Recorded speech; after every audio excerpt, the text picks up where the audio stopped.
Hello students, जय श्री राम। तो देखिए, जैसा कि आपको पता है 28 मार्च को इन्वायरमेंटल एंड स्टडीज का पेपर होने वाला है। तो उसका मैं मैराथन क्लास चलाऊंगा आज। तो चलिए प्रारंभ करते हैं। हम चैप्टर 1 से देखते हैं पारिस्थितिकी। पारिस्थितिकी विज्ञान की वह शाखा जिसमें एक प्रकार के अथवा विभिन्न प्रकार के जीवधारी के संबंधों तथा पर्यावरण के साथ उनके संबंधों का अध्ययन किया जाता है, इकोलॉजी कहलाता है। विज्ञान की वह शाखा जिसमें एक प्रकार के अथवा विभिन्न अर्थात भिन्न भिन्न प्रकार के जीवधारी के संबंधों तथा पर्यावरण के साथ उनके संबंधों का अध्ययन किया जाता है, इकोलॉजी कहलाता है। जो दूसरे शब्दों में कहें तो जीवधारियों एवं पर्यावरण के संबंध में उनके आपसी संबंधों का विस्तृत अध्ययन कराने वाली शाखा इकोलॉजी है। जीवधारी यानी कि मनुष्य, जीव जंतु, पेड़ पौधे, ये सभी जीवधारियों में आएंगे। और पर्यावरण के संबंध में उनके आपसी संबंधों का विस्तृत अध्ययन कराने वाली शाखा इकोलॉजी कहलाती है। और यह देख लीजिए, पारितंत्र या पारिस्थितिकी तंत्र, इकोसिस्टम, किसी सीमित क्षेत्र के जीवित समुदाय, किसी सीमित यानी कि लिमिट क्षेत्र के जीवित समुदाय, जो भी जीवित लोग हैं, भौतिक पर्यावरण के बीच क्रिया प्रतिक्रिया के संबंधों का पारितंत्र कहते हैं। पारितंत्र एक प्राकृतिक इकाई है जिसमें किसी विशेष वातावरण के सभी जीवधारी अर्थात पौधे व जानवर यदि अपने पर्यावरण के साथ अंतर क्रिया करके एक संपूर्ण जैविक इकाई बनाते हैं, जिसमें वे अपनी आवास, भोजन व अन्य जैविक क्रियाओं के लिए एक दूसरे पर निर्भर होते हैं। पारितंत्र के घटक देखिए। पारितंत्र अथवा पारिस्थितिकी तंत्र, ये दोनों एक ही हैं। तो घटक देखिए, पारितंत्र दो प्रकार के होते हैं, अजैविक घटक, जैविक घटक। तो अजैविक घटक में प्राकृतिक कारक। प्राकृतिक कारक है तापमान, आर्द्रता, प्रकाश, वायुमंडलीय दाब। और कार्बनिक पदार्थ की बात करें तो उसमें H2O, ये कार्बनिक नहीं रहेगा, H2O, O2, CO2, N2। और कार्बनिक पदार्थ में प्रोटीन वसा आते हैं। और जैविक घटक में देखें तो जैविक घटक में उत्पादक यानी कि हरे पौधे, उपभोक्ता जंतु जो कि हरे पौधे खाते हैं, और अपघटक जो होते हैं वो जो हरे पौधों खाते हैं उन लोगों को ये खाते हैं। अभी मैं आगे बताऊंगा। किसी परतंत्र के मुख्य दो घटक होते हैं, अजैव घटक, जैव घटक। अजैव घटक क्या है देखिए, परितंत्र में विभिन्न प्रकार के अजैव पदार्थ है। परितंत्र यानी कि पारिस्थितिक तंत्र में भिन्न भिन्न प्रकार के अजैव पदार्थ पाए जाते हैं। उदाहरण के लिए खनिज पदार्थ, विभिन्न प्रकार की गैसें, कार्बनिक पदार्थ इत्यादि। इन घटकों का संचरण एक दूसरे में तथा जीवों में होता रहता है। इनका प्रवाह कभी भी एक ही दिशा में नहीं होता है। जैसे CO2 मनुष्यों एवं जीवों द्वारा वायुमंडल में छोड़ी जाती है और पेड़ पौधों द्वारा यह अवशोषित कर ली जाती है। इस प्रकार अजैव घटकों का संतुलन बना रहता है। और जैव घटक की बात करें तो देखिए, इसमें किसी परतंत्र का यह एक महत्वपूर्ण घटक है। किसी पारिस्थितिक तंत्र का जो जैव घटक है, एक महत्वपूर्ण घटक है, जिसे निम्न प्रकार से विभाजित किया जाता है: उत्पादक, उपभोक्ता, अपघटक। तो उत्पादक देखते हैं इस डायग्राम के माध्यम से। देखिए, सूर्य है, हरे पौधे जो कि उत्पादक है। जो ये उत्पादक हरे पौधे हैं वह सूर्य से रोशनी लेकर प्रकाश संश्लेषण की क्रिया करके और मिट्टी से मतलब भोजन बनाकर या अपने को जीवित रखती है। तो और इसे खाने वाले प्राथमिक उपभोक्ता हैं जो शाकाहारी हैं। जो हरे पौधों खाते हैं वो शाकाहारी कहलाते हैं, प्राथमिक उपभोक्ता हैं। और प्राथमिक उपभोक्ता जैसे कि बकरी, घोड़ा या अन्य सभी जो शाकाहारी हैं। और द्वितीयक उपभोक्ता है मांसाहारी, जो प्राथमिक उपभोक्ता को खाते हैं, जैसे बाघ या अन्य चीज। और द्वितीय उपभोक्ता खाने वाले तृतीय उपभोक्ता हैं शीर्ष मांसाहारी। और मान लीजिए, देखिए यह मृत्यु हो गया और यह इसकी मृत्यु हो गई, इसकी मृत्यु होगी, इसकी मृत्यु, तो मृत अवशेष अवशेष होता है। तो उसमें सूक्ष्म जीव जैसे कवक या अन्य कीट वो लगते हैं और उसे सड़ाते उड़ाते हैं और सड़ा उड़ा के मिट्टी में मिला देते हैं। तो इस प्रकार इस डायग्राम को बनाना होगा। उत्पादक देखिए, हरे पेड़ पौधे, शैवाल तथा जल में तैरने वाले पेड़ पौधे उत्पादक कहलाते हैं। उत्पादक वही जो मैं बता रहा था, जो स्वयं प्रकाश संश्लेषण से और मिट्टी से अपने भोजन बनाते हैं। हरे पेड़ पौधे, शैवाल तथा जल में तैरने वाले पेड़ पौधे उत्पादक कहलाते हैं। ये प्रकाश संश्लेषण द्वारा भोज्य पदार्थों का निर्माण करते हैं। ये अपना भोजन स्वयं बनाते हैं।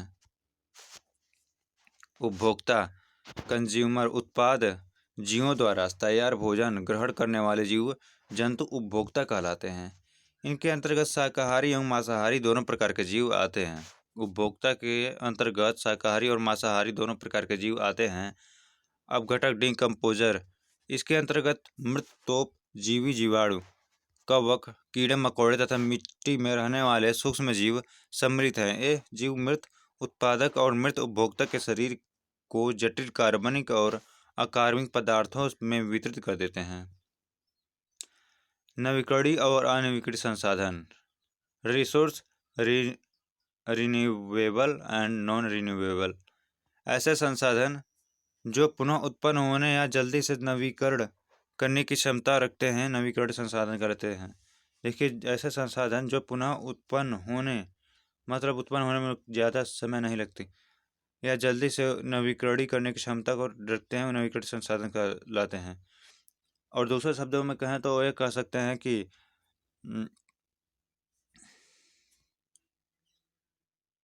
जिसे कभी समाप्त नहीं किया जा सकता, उसे हम नवीकरणीय कहते हैं, नवीकरणीय संसाधन कहते हैं। जैसे सूर्य को समाप्त नहीं किया जाता, पवन को समाप्त नहीं किया जाता, जल को नहीं, तो ये सब नवीकरणीय के क्षेत्र में आते हैं। अनवीकरणीय संसाधन प्रकृति में सीमित मात्रा में हैं और उनके नवीकरण में हजारों वर्ष लग जाते हैं। जैसे कोयला, पेट्रोलियम, विभिन्न प्रकार की धातुएं। देखिए, इन अनवीकरणीय संसाधन जो है उन्हें बनाने में बहुत ज़्यादा समय लगता है। और दूसरे शब्दों में कहें तो जिसे मतलब जल्द ही समाप्त किया जा सकता है, अनवीकरणीय संसाधन कहलाते हैं। जैसे कोयला, पेट्रोलियम, कोई भी वस्तु जिसमें मानव की आवश्यकताओं की पूर्ति होती है, संसाधन कहलाते हैं। देखिए, संसाधन किसे कहता है, तो मतलब संसाधन उसे कहते हैं कोई भी वस्तु जिससे मानव की आवश्यकताएं की पूर्ति होती है। संसाधन प्राकृतिक भी हो सकते हैं। उदाहरण के लिए खनिज, जल, पवन, मिट्टी, वनस्पति, तापमान तथा जलवायु, और मानवीय भी हो सकते हैं। मशीन, न्यू टेक्नोलॉजी, पूंजी। संसाधनों का कई प्रकार से वर्गीकरण किया जा सकता है। देखिए, ऐसे संसाधन जिनकी पुनरावृत्ति हो सके और उनका पुनः उपयोग हो सके, नवीकरणीय संसाधन कहलाते हैं। देखिए, ऐसे संसाधन जिनकी पुनरावृत्ति हो सके और उनका पुनः उपयोग हो सके, नवीकरणीय संसाधन कहलाते हैं। ऐसे संसाधन जो एक बार उपयोग होने पर नष्ट हो जाएं तथा उनका नवीकरण न हो, गैर नवीकरणीय संसाधन कहलाते हैं। देखिए, इसमें ऐसा संसाधन जो एक बार उपयोग होने पर नष्ट हो जाते हैं तथा उनका नवीकरण न हो सके, गैर नवीकरणीय संसाधन कहलाते हैं। जैसे कोयला, पेट्रोलियम।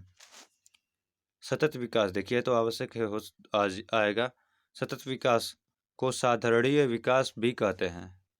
जिसे हम टिकाऊ विकास भी कह सकते हैं। यह विकास की वह अवधारणा है जिसमें पर्यावरण को नुकसान पहुंचाए बिना भावी पीढ़ी ध्यान में रखकर वर्तमान विकास कर जारी रखना। सतत विकास का अर्थ उस विकास से है जिसे निरंतर चालू रहना चाहिए। सतत विकास का अर्थ उस निरंतर विकास है जिसे निरंतर चालू रहना चाहिए। यह सभी लोगों के जीवन की गुणवत्ता में सतत यानी कि लगातार सुधार की रचना है, जिसे प्रति व्यक्ति वास्तविक आय में वृद्धि, शिक्षा में सुधार,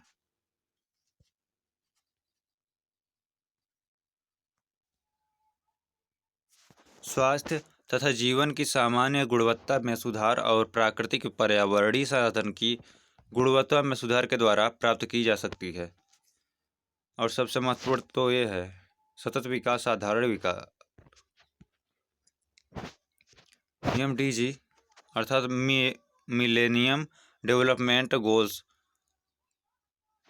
यह MDG निर्धारित किया गया था 2000 से 2015 के बीच। अब देखिए ये MDG क्या है, आगे वर्णन किया गया है, इसके अंतर्गत क्या क्या आता है। जैसे गरीबी समाप्त करना, जो उज्ज्वला योजना दे रहे हैं, प्रदान किया जा रहा है, उस मतलब शिक्षा में सुधार, ये सभी इसी में आते हैं, इसी योजना के अंतर्गत आता है।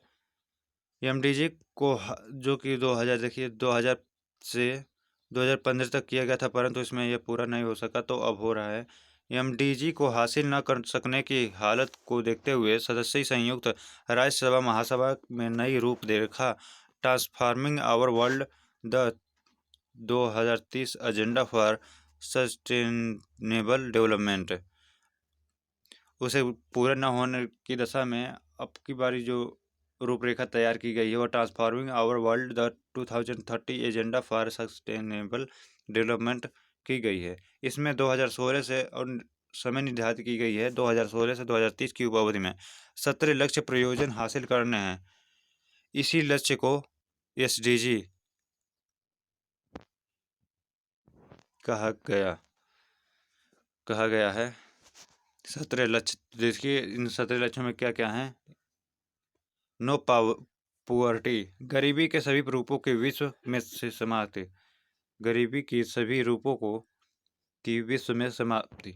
जीरो हंगर, भूख की समाप्ति, बेहतर पोषण और टिकाऊ कृषि को बढ़ावा देना। Good health and well being, सभी आयु वर्ग के लोगों में स्वास्थ्य, सुरक्षा और स्वस्थ जीवन को बढ़ावा।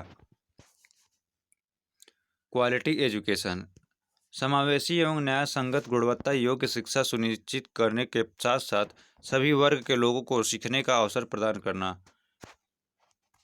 जेंडर इक्वेलिटी, लैंगिक समानता प्राप्त किए साथ ही महिलाएं एवं लड़कियों को सशक्त करना।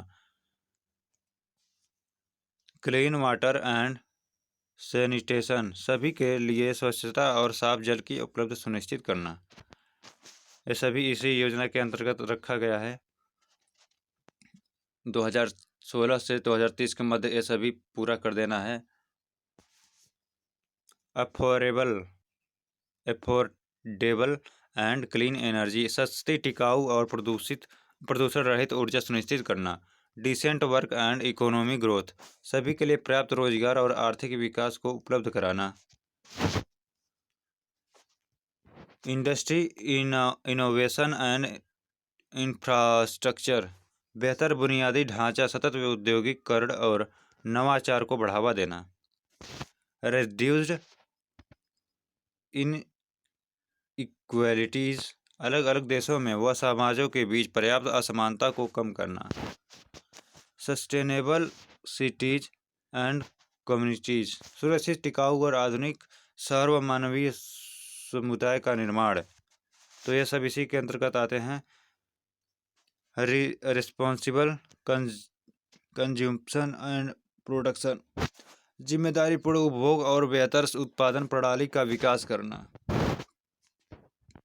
क्लाइमेट एक्शन, जलवायु परिवर्तन और उनके प्रभाव से निपटने के लिए तत्काल कार्यवाही करना। क्लीन बैलो वाटर, सतत विकास हेतु नदियों, सागरों एवं महासागरों में रहने वाले जीवों का संरक्षण व जलीय संसाधनों का बेहतर उपयोग। लाइफ ऑफ लैंड, स्थलीय पारिस्थितिकी को सुरक्षित रखने के लिए और भी अधिक प्रयास करना। Peace, justice and strong institution, शांतिपूर्ण व सुरक्षित माहौल और सभी के लिए न्याय सुनिश्चित करते हुए मजबूत प्रभावशाली संस्थाएं बनाना। पार्टनरशिप फॉर द गोल्स, सतत विकास संस्थाओं की प्राप्ति हेतु वैश्विक भागीदारी और देशों व समुदायों के बीच बेहतर साझेदारी सुनिश्चित करना। तो ये सभी लक्ष्य रखा गया है 2016 से 2030 के मध्य। अब ध्वनि प्रदूषण देख लेते हैं। ध्वनि प्रदूषण, सौर या ध्वनि प्रदूषण का अर्थ है वायुमंडल में उत्पन्न की गई अनचाही ध्वनि, मतलब न चाहने योग्य ध्वनि, जिसका मनुष्यों एवं अन्य प्राणियों पर, श्रवण तंत्र एवं स्वास्थ्य पर प्रतिकूल प्रभाव पड़ता है, ध्वनि प्रदूषण कहलाता है। दूसरे शब्दों में कहें तो ध्वनि प्रदूषण विभिन्न स्रोतों से उत्पन्न होने वाली ध्वनि प्रदूषण बन सकती है जब वह स्वास्थ्य के लिए प्रतिकूल हो। ध्वनि प्रदूषण के स्रोत देखिए, ध्वनि प्रदूषण के स्रोत मुख्यतः दो प्रकार के होते हैं: प्राकृतिक स्रोत, कृत्रिम अथवा मानवकृत स्रोत। तो natural source of noise pollution, प्राकृतिक स्रोत देख लेते हैं। ज्वालामुखी का विस्फोट, बादलों की गरज, भूकंप से भवनों का गिरना, समुद्री लहरों को कोलाहल आदि प्राकृतिक ध्वनि प्रदूषण के उदाहरण हैं। ये तो प्राकृतिक है। और मानवीय देख लेते हैं। ये स्रोत स्वयं मानव द्वारा पैदा किए जाते हैं। इन्हें हम पुनः दो भागों में बांट सकते हैं: अचल स्रोत, सचल स्रोत। तो अचल स्रोत में है, इसके अंतर्गत कारखानों, पत्थर के उद्योग, सीमेंट उद्योग, मिलों की सायरन, लाउड स्पीकर etc। इनमें शोर उत्पन्न करने वाले कारण अपने स्थान पर रहकर ही शोर को चारों तरफ प्रसारित करते हैं। देखिए, अचल का मतलब एक जगह जो चले नहीं, एक जगह स्थिर रहे, तो अर्थात यह एक स्थान पर स्थापित रहकर ही प्रदूषण करता है, उसे हम अचल स्रोत कहते हैं। और सचल स्रोत यानी कि जो चले। तो देखिए, इस स्रोत के में रेलगाड़ी, वायुयान एक्सेट्रा सम्मिलित हैं। इसके अलावा बच्चों के खेलने से उत्सव, शोर, चुनाव, प्रसार भी सचल स्रोत हैं। इसके अलावा विभिन्न प्रकार के शोर जो कि वातावरण के प्रदूषित करते हैं: यातायात का शोर, भाषण, संगीत, शोरगुल, घरेलू शोर। ध्वनि प्रदूषण के प्रभाव, ध्वनि प्रदूषण के प्रभाव को हम 5 भागों में बांट सकते हैं: बातचीत में व्यवधान, यानी कि आप बातचीत कर रहे हैं तो ध्वनि प्रदूषण से उसमें व्यवधान आ सकता है। श्रवण क्षमता का ह्रास, यानी कि सुनने की क्षमता का ह्रास होता है। शारीरिक प्रभाव भी होता है। मनोवैज्ञानिक प्रभाव, पदार्थों पर प्रभाव, बातचीत में व्यवधान, जब हम किसी व्यक्ति की बात सुन रहे हों और उसी समय शोर होने लगे जिसकी प्रबलता सामने वाले व्यक्ति की प्रबलता से अधिक हो, तो हम उस सब व्यक्ति की बातें सुनाई नहीं देगी। यानी कि आप किसी से बात कर रहे हैं अपने समक्ष, तो कहीं वहाँ शोर हो जाए, तो जो आपसे व्यक्ति बात कर रहा है उसके आवाज़ से ज़्यादा आवाज़ उस वस्तु का है, तो उसमें व्यवधान आ जाता है। श्रवण क्षमता का ह्रास, उच्च स्तर का अचानक स्रोत किसी भी व्यक्ति की को थोड़ी देर के लिए बहरा बना देती है। प्रायः शोर उत्पन्न करने वाले उद्योगों में काम करने वाले कर्मचारी में 25% बहरेपन का शिकार होते हैं। देखिए, यदि आपके आँख पर बल्ब अचानक में बार दिया जाए तो कुछ थोड़े समय के लिए अंधेपन जैसा दिखने लगता है, उसी प्रकार कान का भी होता है। और जो उद्योग हैं, कारखाने हैं, वहाँ जो कार्य करते हैं, वहाँ ध्वनि प्रदूषण की वजह से 25% लोग इसका मतलब बहरेपन का शिकार होते हैं। शारीरिक प्रभाव देखिए, मनुष्य में श्रवण शक्ति में कभी भी शारीरिक प्रभाव के अंतर्गत आता है। मनुष्य में श्रवण शक्ति में कभी भी शारीरिक प्रभाव के अंतर्गत आता है हृदय रोग एवं उच्च रक्तचाप। 90 से 100 dB की ध्वनि से हृदय की धड़कन बढ़ जाता है, जिससे उच्च रक्तचाप बढ़ जाता है और मनुष्य में चिड़चिड़ापन आ जाता है। शरीर के विभिन्न प्रकार के कम रक्त पहुँचने के कारण थकान आ जाती है। केंद्रीय तंत्रिका तंत्र पर प्रभाव, तीव्र ध्वनि के कारण उत्पन्न तनाव तंत्रिका तंत्र के क्रियाकलापों को प्रभावित करती हैं, जिसके कारण रक्तचाप बढ़ जाता है और यह मस्तिष्क के लिए घातक होता है। गर्भवती महिलाओं पर प्रभाव, 120 dB से उच्च ध्वनि गर्भवती महिलाओं के लिए घातक होती है, जिससे प्रसव पीड़ा बढ़ जाती है। गर्भस्थ शिशु पर भी तीव्र ध्वनि का प्रभाव घातक होता है, जिससे उनका स्वस्थ विकास नहीं होता। मनोवैज्ञानिक प्रभाव, उच्च शोर में ज़्यादा देर तक रहने से मनुष्यों एवं पशुओं के व्यवहार में बदलाव आ जाता है। पदार्थों पर प्रभाव, वैसे तो ध्वनि का प्रभाव पदार्थों पर नहीं होता, परंतु अत्यधिक तीव्र ध्वनि एवं बड़े बड़े विस्फोट की ध्वनि से पुराने भवन गिर जाते हैं। खिड़कियों के शीशे टूट जाते हैं और दीवारों एवं छतों में दरार पड़ जाती हैं, जिससे आर्थिक हानि भी होती है। ध्वनि प्रदूषण को रोकथाम। ध्वनि प्रदूषण के नियंत्रण 3 घटकों पर नियंत्रण किया जाता है। स्रोत पर नियंत्रण यानी कि उस वस्तु पर नियंत्रण। माध्यम पर नियंत्रण यानी कि जिस माध्यम से वह शोर आ रहा है उस पर नियंत्रण। प्राप्तकर्ता पर नियंत्रण यानी कि जिसे वो प्राप्त हो रहा है ध्वनि, उस पर नियंत्रण। स्रोत नियंत्रण में देखिए क्या आता है। यह ध्वनि प्रदूषण रोकने की उत्तम तकनीक है। यह ध्वनि प्रदूषण रोकने की उत्तम तकनीकी है। इसके लिए ध्वनि उत्पन्न करने वाले मशीन की पूर्ण जानकारी आवश्यक है। शोर के कारणों को पूर्ण जानकारी आवश्यक है। मशीनों से उत्पन्न शोर को कम करने के लिए अनेक प्रकार के साइलेंसर विकसित किए गए हैं। मशीन से जो शोर उत्पन्न होता है उसे कम करने के लिए कई प्रकार के साइलेंसर विकसित किए गए हैं। मशीनों में उत्पन्न घर्षण से उत्पन्न शोर को स्नेहक के माध्यम से दूर किया जा सकता है तथा उद्योगों में मशीनों के साथ साथ ध्वनि शोषक पदार्थ का अवशोषण किया जाता है। शोषक यानी सोखने वाला ध्वनि को पदार्थों का उपयोग किया जाता है। माध्यम पर नियंत्रण। इसमें स्रोत और प्रयोगकर्ता के बीच की दूरी बढ़ा दी जाती है। स्रोत यानी कि उस वस्तु और प्रयोगकर्ता जिसे वह सुनाई देगी उसके मध्य की दूरी को बढ़ा देती है। भवन विन्यास। स्थिति दिशा में परिवर्तन। देखिए बीच की दूरी बढ़ा दी जाती है। किस प्रकार बढ़ा दी जाती है। भवन विन्यास स्थिति दिशा में परिवर्तन अवशोषण। प्राप्तकर्ता का नियंत्रण। देखिए रक्षात्मक नियंत्रण के द्वारा अनुमान्य शोर की अवधि मनुष्यों की सुरक्षित करना। ये सभी करके प्राप्तकर्ता पर नियंत्रण किया जा सकता है। भारतीय मानक संस्थान द्वारा निर्धारित मानक। भारतीय मानक संस्थान ने ध्वनि प्रदूषण रोकने के लिए कुछ दिशा निर्देश दिए हैं। हवाई अड्डों एवं मार्गों की स्थिति। यदि नया हवाई अड्डा बनाया जाए तो उसे नगर से पर्याप्त दूरी पर बनाया जाना चाहिए। मतलब हवाई अड्डा जहाँ और मार्ग है वह नगरों से दूर बनाया जाना चाहिए जहाँ घर न हो। रेलवे स्टेशन तथा राजमार्गों की स्थिति। रेलवे स्टेशन नगर के बाहरी भाग में बनाया जाए जिससे नगर का कम से कम भाग शोर से प्रभावित हो। इसी प्रकार राजमार्ग का नगर बाहर से ले जाया जाए। औद्योगिक क्षेत्रों की स्थिति। औद्योगिक क्षेत्र व आवासीय एवं व्यापारिक क्षेत्रों से दूर के बाहरी भाग में विकसित किए जाएं। औद्योगिकरण संस्थानों की संरचना ध्वनि रोधी होनी चाहिए।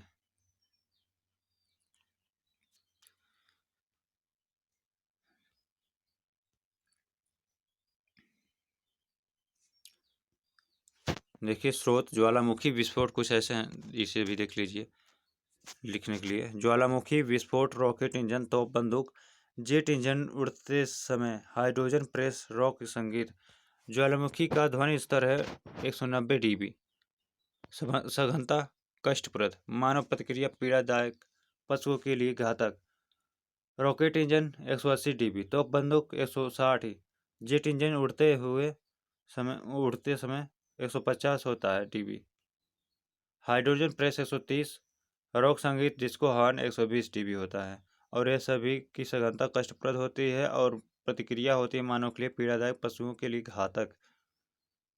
निर्माण 3M जेट इंजन 1600 m ऊंचा, चिल्लाना, पच प्रेस धारा, भारी ट्रक, शोर युक्त मशीन। अगर देखिए निर्माण जेट इंजन ऊंचा 110 dB, चिल्लाना, पच प्रेस धारा 100 dB, जो कि असुविधाजनक होता है बहुत, और इसका परिणाम होता है बहुत अधिक परेशानी एवं चिड़चिड़ापन।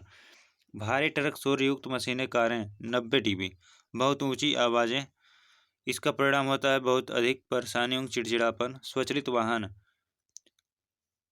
80 dB, टीवी रेडियो 70 dB, मध्यम आवाज़, नींद भंग होना। बातचीत 60 dB, शांति। पावर स्टेशन 15 मीटर दूर 50 dB होता है। बेडरूम 40 dB, बिल्कुल शांति। फुसफुसाहट 30 dB, शांति। ध्वनि प्रदूषण का मापन किस प्रकार किया जाता है ये भी देखिए। ध्वनि प्रदूषण को डेसिबल में मापा जाता है, डीबी यानी कि डेसिमल। इसे मापने के लिए सामान्यतः साउंड लेवल मीटर का यूज किया जाता है। तो किसे यूज किया जाता है? Sound level meter. Sound level meter एक साधारण मीटर है जो ध्वनि लेवल ज्ञात करने के लिए उपयोग किया जाता है। साउंड लेवल एक साधारण मीटर है जो ध्वनि लेवल ज्ञात करने के लिए प्रयोग किया जाता है। देखिए, इसमें एक माइक्रोफोन होता है, एटेन्यूएटर होता है जो सिग्नल को बढ़ाता है, आई input amplifier, weighting network, output amplifier, rectifier, indicate, external filter जो फिल्टर करता है और ये आउटपुट में देता है।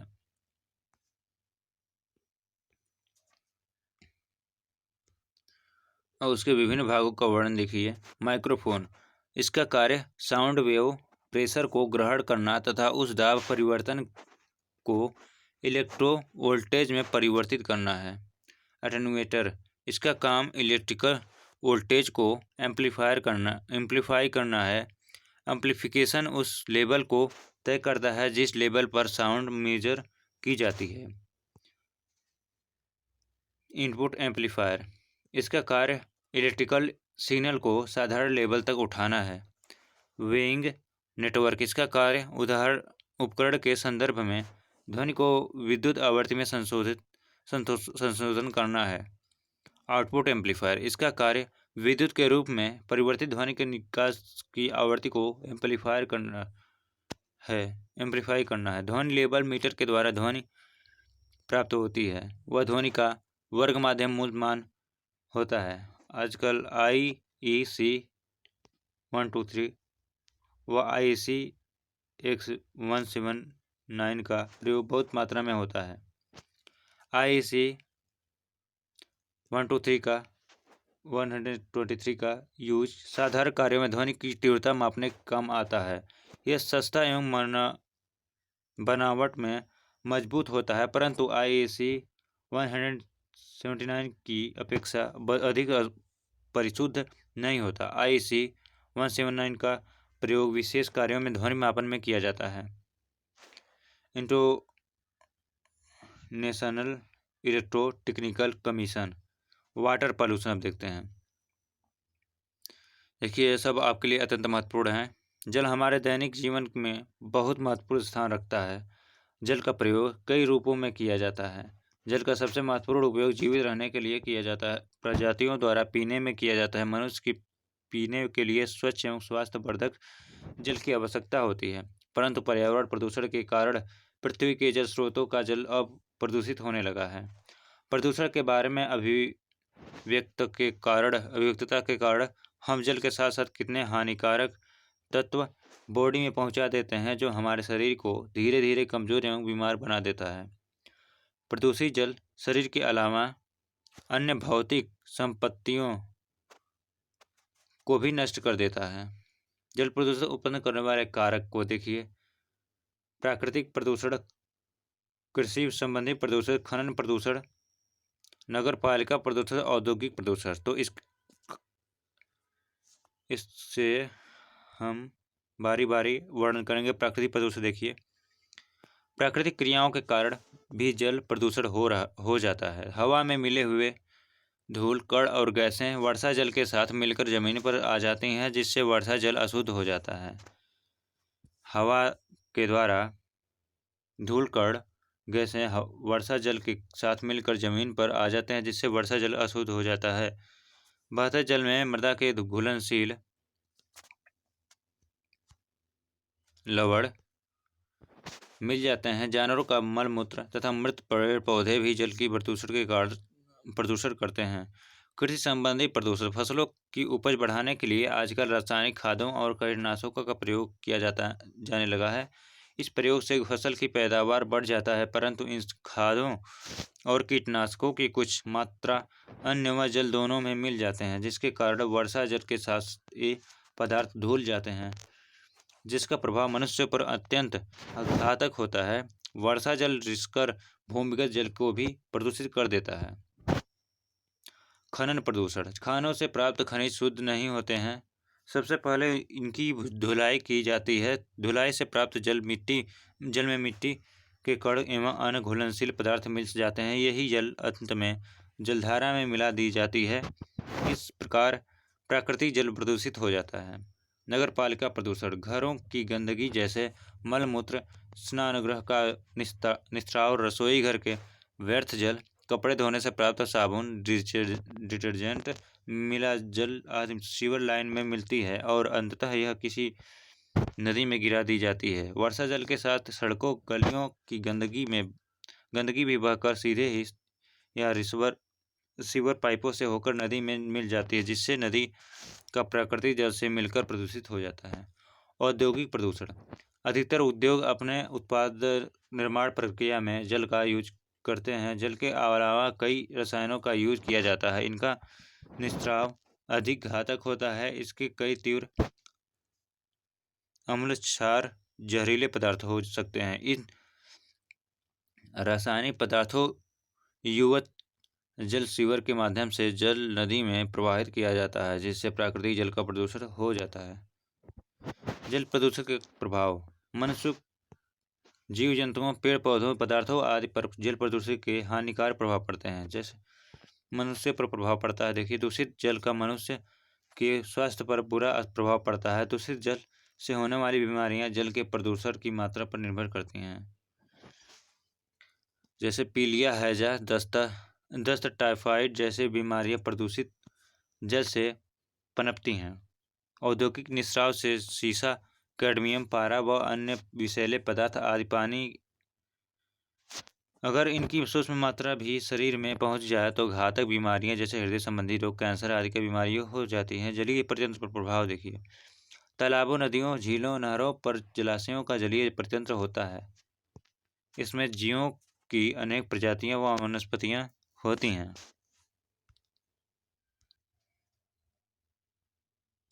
जो प्रदूषित जल के कारण नष्ट हो जाती हैं। पेड़ पौधों पर प्रभाव। यदि सिंचाई के लिए प्रदूषित जल का यूज किया जाए तो प्रदूषक पदार्थ पेड़ पौधों को नष्ट कर देती हैं, जिसके कारण उनकी वृद्धि तक रुक जाती है। पेड़ों के माध्यम फलों में प्रदूषक पदार्थ पहुंचकर उन्हें जहरीला बना देती हैं, जिसमें कार्बन। मनुष्य के इस फल के सेवन से मनुष्य बीमार पड़ जाते हैं। पदार्थों पर प्रभाव। प्रदूषित पानी के संपर्क में पदार्थों को आने से उनका संचारण होने लगता है, जिसके कारण पदार्थों की आयु घटने लगती है। दूषित जल से पानी के पाइप, पंप, वाल्व, उपकरण खराब हो जाते हैं। जीव जंतु पर प्रभाव। सेल्फ राइस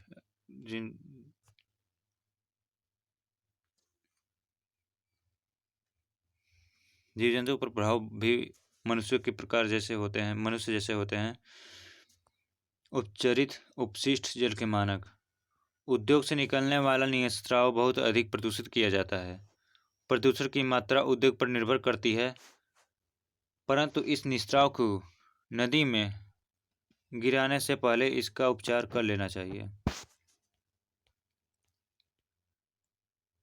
निस्राव के उपचार और विधियाँ। निस्राव जल का शोधन निम्न चरणों में किया जाता है। प्राथमिक उपचार, माध्यमिक उपचार, जैविक उपचार। तो प्राथमिक उपचार क्या है देखिए। प्राकृतिक उपचार के अंतर्गत सीवेज से निलंबित तथा तैरते हुए पदार्थों को यांत्रिक विधियों द्वारा अलग किया जाता है। इस उपचार में रासायनिक एवं जैविक क्रिया नहीं होती। इस उपचार द्वारा कपड़े, कागज, लकड़ी, मिट्टी, बालू, चिकनाई, ग्रीस आदि को पृथक किया जाता है। इसमें screaming grind chamber, screaming tank तथा फ्लवन टैंक सम्मिलित होता है। माध्यमिक उपचार। माध्यमिक उपचार द्वारा सीवेज से महीन निलंबित कणों को अलग किया जाता है। जैविक उपचार। जैविक उपचार अति सूक्ष्म घुलनशील कणों को पृथक करने के स्थायी करने तथा निर्दोष करने के लिए किया जाता है। इसके अंतर्गत उपचार के लिए फिल्टर का यूज किया जाता है। निस्राव उपचार संयंत्र का प्रवाह आरेख डायग्राम देख लीजिए निस्राव उपचार का।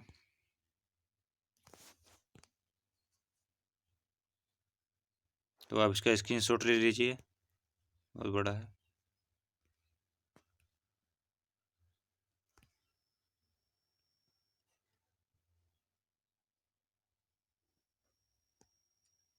कच्चा सीवेज है, स्क्रीन है, गिट चैम्बर, रिकमिंग टैंक, क्लेरिफायर या अवसरवाद टैंक।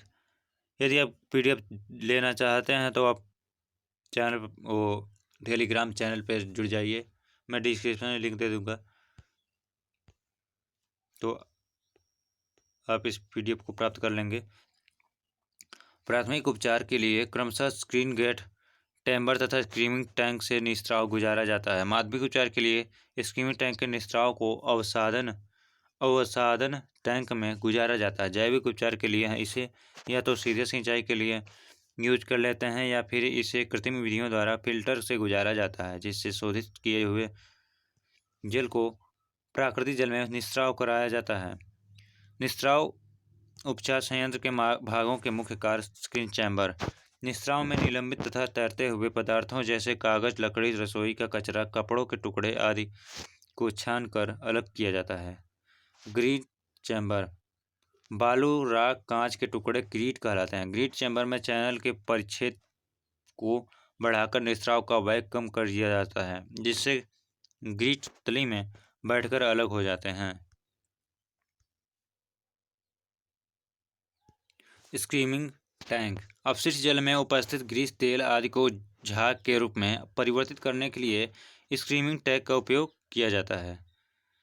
देखिए, अपशिष्ट स्क्रीन टैंक का उपयोग अपशिष्ट जल में उपस्थित ग्रीस, तेल आदि को झाग के रूप में परिवर्तित करने के लिए किया जाता है।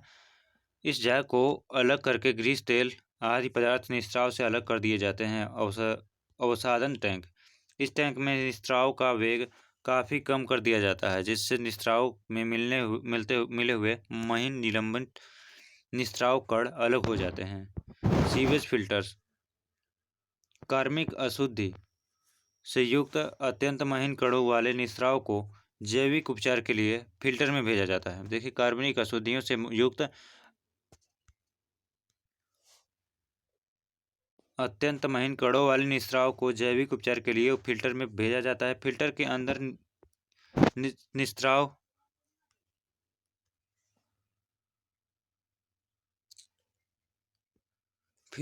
निस्राव में जैविक क्रिया से कार्बनिक पदार्थ विघटित होकर सरल यौगिक H2SO2 में परिवर्तित हो जाते हैं तथा निस्राव साफ होकर फिल्टर से बाहर निकल जाता है। फिल्टर किए हुए शोधित जल को प्राकृतिक जल में मिला दिया जाता है। उपचारित अपशिष्ट का पुनः प्रयोग एवं सुरक्षित निस्तारण शोधित अपशिष्ट जल को प्राय नदी, नालों आदि में मिला दिया जाता है। बिना शोधन के सीवेज की नदी आदि में नहीं मिलाना चाहिए, जिससे वहाँ का जल प्रदूषित हो जाए। उपचारित सीवेज या बहुत कम प्रदूषित सीवेज को नदी में गिराना चाहिए। इसके अतिरिक्त कम प्रदूषित सीवेज या उपचारित सीवेज को खेती की सिंचाई को काम में लाया जाता है। इससे फसलों को काफ़ी उपजाऊ तत्व सीवेज से प्राप्त हो जाते हैं और सीवेज का निस्तारण भी हो जाता है। अत्यधिक मात्रा में प्रदूषित सीवेज को सिंचाई के काम में नहीं लाना चाहिए। एक व्यर्थ पदार्थ का उचित पुनः उपयोग हो जाता है और साथ ही साथ सुरक्षित निस्तारण भी हो जाता है। अब पर्यावरण का कानून। पर्यावरण नियंत्रण कानून पर्यावरण के प्रदूषण से बचाने के लिए पर्यावरण नियंत्रण कानून बनाए गए हैं। पर्यावरण नियंत्रण कानून द्वारा भारत में प्रदूषण को रोकने के लिए निम्न कानून बनाए गए हैं। जल प्रदूषण अधिनियम 1974। इस कानून के अंतर्गत पेयजल की सुरक्षा का संरक्षण तथा प्रदूषण को रोकने एवं नियंत्रण पर विशेष रूप से बल दिया गया है। इस अधिनियम के अंतर्गत जल स्रोत में होने वाले प्रदूषणकारी तत्वों पर निगरानी रखना, उनको खोजना, उन्हें दूर करना तथा उद्योगों व नगरपालिकाओं से उत्सर्जित प्रदूषित जल को छोड़ने वालों के विरुद्ध कानूनी कार्यवाही आदि का प्रावधान है।